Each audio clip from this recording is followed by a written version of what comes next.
baka natin ito malapitan. Kasi yung isang camera natin nandun eh. Yung camera natin.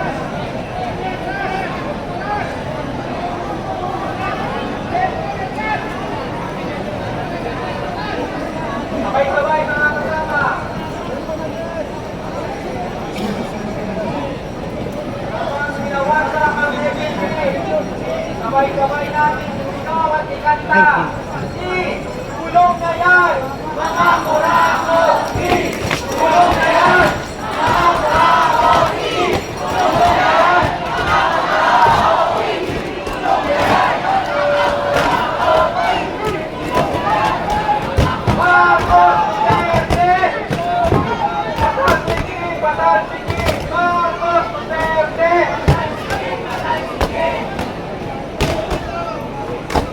Ang tao! Ang bayan! Ngayon ay lumana!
Mga kurap!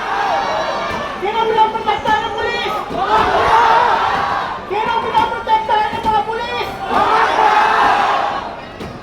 Mga kababayan, mga kapatid, ulit.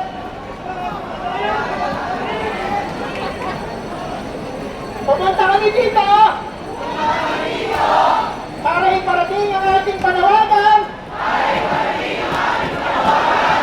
doon sa nangunguna sa korupsyon sa ating bayan. Hindi pwede. Hindi pwede na si Marcos ay mag-uugas kamay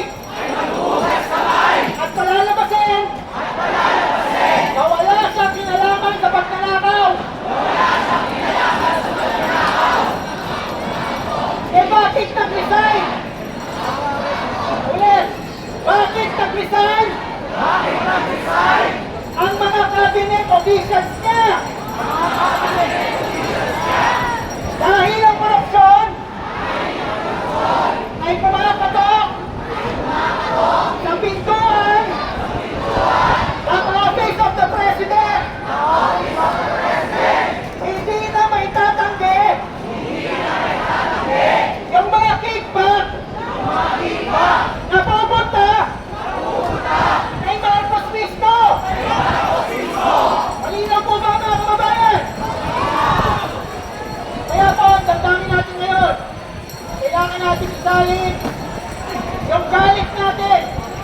Pwede ba natin isalin? Pwede na ba natin isalin?